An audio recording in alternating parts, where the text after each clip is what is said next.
الشيطان الرجيم بسم الله الرحمن الرحيم ولئن سألتهم من نزل من السماء ماء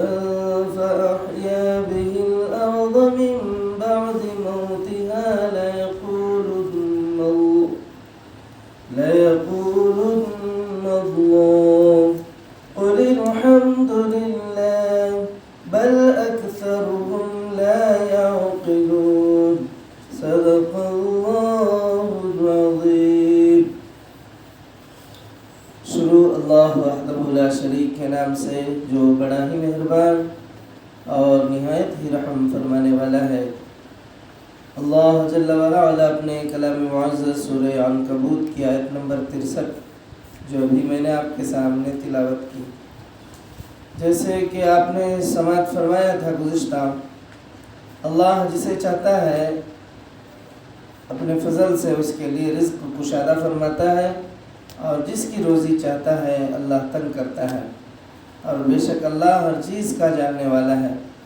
اور اللہ نے یہ بھی ہم سے فرمایا تھا کہ پوچھو ان لوگوں سے کہ زمین و آسمان کو کس نے پیدا کیا، سورج اور چاند کو ہمارے تابع کس نے کیا، تو وہ ضرور کہیں گے کہ اللہ۔ پھر یہ کدھر دھوکہ کھا رہے ہیں؟ تو یہ اللہ تبارک و تعالیٰ نے تخلیقی کائنات کو انسانیت کے سامنے رکھ کر کے یہ پوچھا کہ بتاؤ تو صحیح کہ تخلیق کس نے کی، تو ہر کوئی یہ کہے گا کہ اللہ۔ تو پھر آخر یہ کہاں دھوکہ کھا جا رہے ہیں؟ تو یہ تھی گزشتہ آیات۔ اللہ آگے فرماتے ہیں وَلَئِن سَأَلْتَهُم مَّن نَّزَّلَ مِنَ السَّمَاءِ مَاءً، اگر آپ ان سے پوچھو وَلَئِن سَأَلْتَهُم مَّن نَّزَّلَ مِنَ السَّمَاءِ، آسمان سے پانی کون برساتا ہے؟ مَن نَّزَّلَ مِنَ السَّمَاءِ مَاءً، آسمان سے پانی کون برساتا ہے؟ اگر آپ ان سے پوچھو فَأَحْيَا بِهِ الْأَرْضَ مِن بَعْدِ مَوْتِهَا، مردہ زمین کو دوبارہ کون زندہ کرتا ہے؟ اگر آپ ان سے پوچھو تو یعنی یہاں پر دیکھیے ایک موحد کو، ایک اللہ کے ماننے والے کو اگر کسی سے کچھ توحید کے بارے میں دعوت دینی ہے، اگر اس کو اللہ کی وحدانیت کے بارے میں کچھ سمجھانا ہے، تو اپنے مذہب کی صداقت یا سچائی کو بولنے کے بجائے اس کو یہ رویہ، یہ روش اختیار کرنی چاہیے کہ کائنات کو کس نے پیدا کیا، تخلیق کائنات کی طرف انسان کی توجہ کو مبذول کرانا ہے۔ یعنی جو خدا کا انکار کرنے والا ہے، یا پھر وہ خدا ہی کا نہ ماننے والا ہے، تو چاہے وہ کئی خداؤں کا ماننے والا ہو، یا پھر وہ خدائیت ہی کو انکار کرنے والا ہو، تو ایسے لوگوں میں اگر آپ کو توحید کی بات پہنچانا ہے تو آپ کو کون سا طرز دعوت کا اپنانا چاہیے، آپ کس طرح سے سامنے والے کو سمجھانا چاہیے، اللہ تبارک و تعالیٰ ان آیات میں بتا رہے سورہ عنکبوت کے۔ تو عام طور پر ہر آدمی جس کے اندر ذرا بھی شعور ہے، تو اس کو اگر کائنات کی طرف اگر اس کی توجہ کو مبذول کیا جائے تو اس کو سمجھنا آسان ہو جائے گا۔ یعنی بڑا سے بڑا عقل والا بھی، کم سے کم عقل والا بھی، بہت عقل والے کے لیے بھی یہی طرز ہے آسان، اور زیادہ عقل والا بھی اور کم سے کم عقل والا بھی۔ جیسے کوئی ایسا بھی رہتا ہے جو بالکل پڑھا لکھا نہیں ہوتا، اور کچھ لوگ ہوتے ہیں جو بہت زیادہ پڑھے لکھے ہوتے ہیں۔ ان کے درمیان میں اگر ہم لوگوں کو اللہ کی وحدانیت کے بارے میں بتانا ہے تو اس شخص کو سب سے پہلے یہ کرنا ہے کہ اسے یعنی کہ خالق کائنات کون ہے، خالق کائنات کون ہے، کہ بھئی یہ جو تیرے سر پہ کھڑا ہوا آسمان ہے، اس کی بلندی ہے، یہ چمکتا چاند ہے، یہ روشنی دینے والا سورج ہے، اور یہ برسانے والے بادل ہیں، یہ زمین سے اگنے والی یہ سرسبز و شادابیاں ہیں، یہ زمین کا مردہ زمین کا دوبارہ زندہ ہونا ہے، یہ ساری چیزیں تمہیں کس نے کیے ہیں؟ من نزل من السماء ماء فاحیا به الارض من بعد موتها، کہ آپ ان سے پوچھو کہ کون اوپر سے پانی برساتا ہے اور کون دوبارہ مردہ زمین کو زندہ کرتا ہے، تو کیا معلوم جواب ملے گا؟ آپ کو معلوم ہے جواب کیا ملے گا؟ وہ بولیں گے لَيَقُولُنَّ اللَّهُ، وہ بولیں گے اللہ۔ ان کا جواب بھی ہوگا انتا دیون، انتا دیون دے، میمون دی بھائی، سب اللہ کا، ہمارا کیا ہے بھائی؟ اللہ برسا رہا۔ کٹر سے کٹر شخص بھی بے ساختہ غیر محسوس طریقے سے اس کی زبان سے یہ کلمہ نکل جائے گا، اللہ اپنی اپنی بھاشا میں، چاہے وہ اگر انگریز ہے تو انگریزی میں، اگر تیلگو بولنے والا ہے تو تیلگو میں، ہندی بولنے والا ہے تو ہندی میں، جو جس بھاشا کا جاننے والا ہے، جس زبان کا بولنے والا ہے، وہ اپنی زبان میں کہے گا کہ وہ سب کرنے والے اللہ ہیں۔ لَيَقُولُنَّ اللَّهُ، اللہ فرماتے ہیں قُلِ الْحَمْدُ، نبی جی آپ فرمائیے کہ الحمدللہ، بولیے کہ تمام تعریفیں اللہ کے لیے ہیں، کہ ایسے لوگوں کی زبانوں سے بھی یہ نکل رہا ہے کہ سب کچھ کرنے والے اللہ ہیں۔ اللہ تبارک و تعالیٰ کی قدرت کو دیکھیے کہ کس طرح سے ہمارے سروں پر اتنے بڑے بڑے بادل کھڑا فرمائے، اور پھر انہی بادلوں کو وقتاً فوقتاً گاہے گاہے جب ضرورت ہے تب برسا رہے۔ ہمارے یہاں زمین میں پانی کو سٹور کرنے کے لیے کروڑوں روپے کا بجٹ، اور پھر بھی وہ بھی نامکمل، کہ وہ آیا کچھ کیا تو پھر اس کے بعد دوسرا آیا کچھ کیا تو پھر اس کے بعد اثرے لو پھر سے۔ ہمارے مدرسے کے بازو میں ایک واٹر پلانٹ سینکشن ہوا، کئی کروڑ روپے کا، تقریباً 500 کروڑ روپے کا، گتی کے پانی کی سہولت کے لیے، پانی کے انتظام کے لیے، ریزروائر کی طرح ایک بہت بڑا جو ہے پروجیکٹ سینکشن ہوا کہ گتی کی جو ہے پانی کی قلت کو ختم کیا جائے۔ تو ایک گورنمنٹ آئی، اس نے چیک کیا، اس کے لیے کروڑوں روپے خرچ کی، پھر اس کے بعد ایک اور بندہ حکومت میں آیا تو اس نے جو ہے اس کو جو بنیاد ڈالی گئی تھی، اس کے لوگ تو ماشاءاللہ اتنے اچھے نکلے کہ ڈالے ہوئے بنیادوں میں کے راڈ سے آئرن سلور تک کو اکھاڑ کے لے گئے،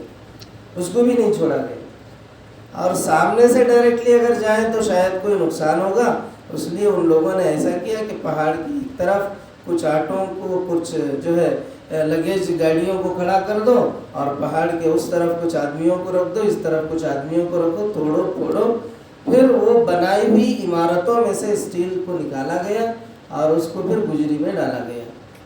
تو کروڑوں روپے کا یہ بجٹ جو عوام الناس کے لیے ہے، عوام الناس کا ہے، تو وہ سب جو ہے اس طرح سے،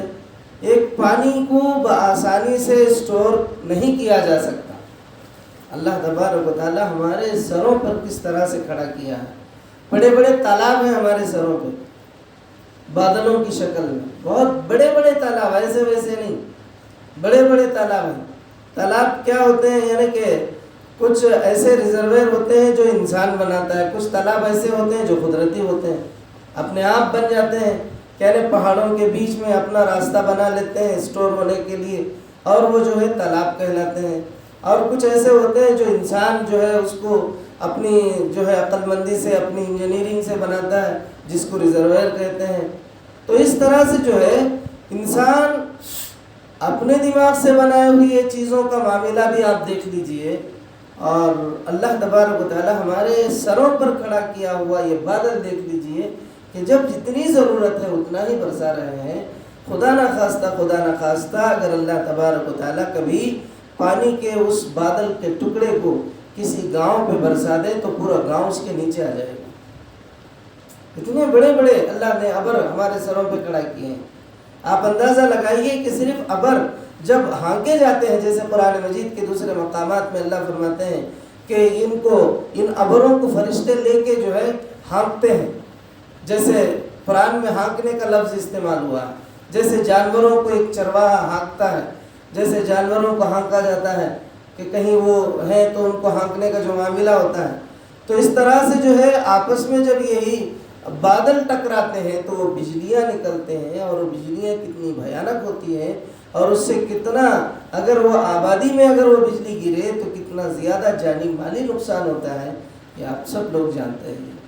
اللہ تبارک و تعالیٰ اتنا بہترین نظم اپنی تخلیق کا، اپنی کائنات کا ہمارے آنکھوں کے، ہمارے نظروں کے سامنے رکھا ہے، تو پھر کون شخص ایسا کہہ سکتا ہے، کون ایسا ہے جو انکار کر سکے؟ اسی لیے اللہ تبارک و تعالیٰ نظام کائنات، تخلیق کائنات کے تعلق سے فرماتے ہوئے کہہ رہے ہیں کہ آپ ان سے پوچھئے کہ کون اوپر سے پانی برساتا ہے، کون مردہ زمین کو دوبارہ زندہ کرتا ہے، تو وہ جواب دیں گے لَيَقُولُنَّ اللَّهُ، اللہ ہی یہ سب کچھ کر رہا ہے۔ تو نبی جی آپ فرمائیے کہ الحمدللہ، تمام تعریفیں اللہ ہی کے لیے ہیں، بل اکثرهم لا یعقلون، بلکہ بہت سے ایسے بھی ہیں اس کے باوجود بھی نہیں سمجھتے، بہت سے ایسے بھی ہیں جاہل کہ اتنا سب کچھ ان کے سامنے ہونے کے باوجود بھی کہ سروں پہ ان کے بادل کھڑے ہوئے ہیں، گاہے وقتاً فوقتاً اللہ ان کو پگھلا کر کے ہم پر برسا رہے ہیں، ان کو ٹکرا کر کے بجلیاں نکال رہے ہیں، یہ بڑے بڑے بادل جو ہمارے سروں پہ ہیں، کہ اللہ نے چاہا تو پوری بستیوں کو، اگر اللہ نے چاہا تو اس کو عذاب لانے کے لیے جو رحمت، جیسا کہ قوم کا بھی ذکر ہے نا، جب ان کے سامنے جو ہے اللہ کے نبی نے ان کو ڈرایا دھمکایا عذاب کے تعلق سے، تو ان کو ایسے لگ رہا تھا کہ جیسے کوئی بارش آنے والی ہے، جیسے قریہ و دیہات والے بارش کے آنے سے پہلے اس کی خوشبو سے پہچان جاتے ہیں کہ آج بارش آنے والی ہے، وہ خوشبو، وہ مٹی کی بو پہچان کروا دیتی ہے کہ بارش آئے گی۔ کچھ ایسے بھی لوگ ہیں ٹیلنٹڈ لوگ، جھاڑ کو دیکھ کر کے، خاص قسم کا ایک جھاڑ ہوتا ہے، اس جھاڑ کو دیکھ کر کے بتا دیتے ہیں کہ بارش کب آنے والی ہے۔ ایسے بھی لوگ ہیں جو جھاڑ کو دیکھ کر، جنگل میں خاص قسم کا جھاڑ ہوتا ہے، وہ جھاڑ کی چھاؤنی کو اور اس کے انداز کو دیکھ کر کے بتا دیتے ہیں کہ 20 دن میں بارش آئے گی یا 40 دن میں بارش آئے گی، یا اب بارش کے کوئی آثار نظر نہیں آ رہے ہیں۔ یہ ساری چیزیں جو ہے اللہ تبارک و تعالیٰ نے انسان کے عقل میں بھر دی ہیں، وہ آسانی سے انسان یہ ساری چیزوں کو پہچانتا ہے۔ اس ساری چیزوں کے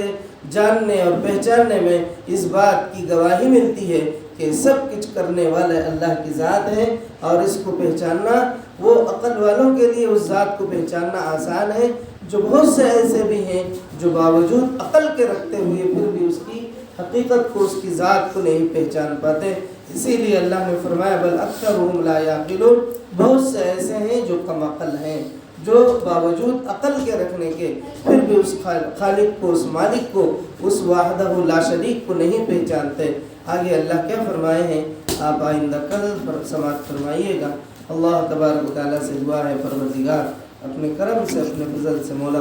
ہم سب کو نیک توفیق اور نیک ہدایت عطا فرمائیے، اسلام قبول بلا فرما، مسلمانوں کی حفاظت فرما، بلاؤں باؤں پریشانیوں مصیبتوں حادثوں سے حفاظت فرما، عافیت اور سلامتی کا معاملہ فرما، اے اللہ شدت گرمی کو ختم فرما، اے اللہ سازگار ماحول ہم سب کو مہیا فرما، رحمت والی برکت والی بارشوں کا نزول فرما۔ پروردگار اپنے کرم سے، اپنے فضل سے جہاں کے لوگ پینے کے پانی کے لیے پریشان ہیں، مولا وہاں کے لوگوں کے لیے بسہولت پینے کے پانی کا انتظام فرما۔ اے اللہ اپنے کرم سے، اپنے فضل سے مولا قدرتی طور پر جو آپ نظام بناتے ہیں، اے اللہ اسی میں عافیت ہے۔ اے اللہ انسان چاہتے ہوئے بھی وہ انتظام نہیں کر پاتا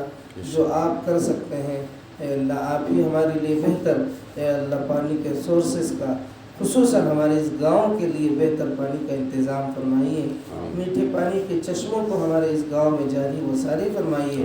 ندیوں نالوں تالابوں کے چشموں کو جاری و ساری فرمائیے، اپنے کرم سے، اپنے فضل سے مولا دعاؤں کو قبول فرما۔ آمین و آخر دعوانا ان الحمد للہ رب العالمین۔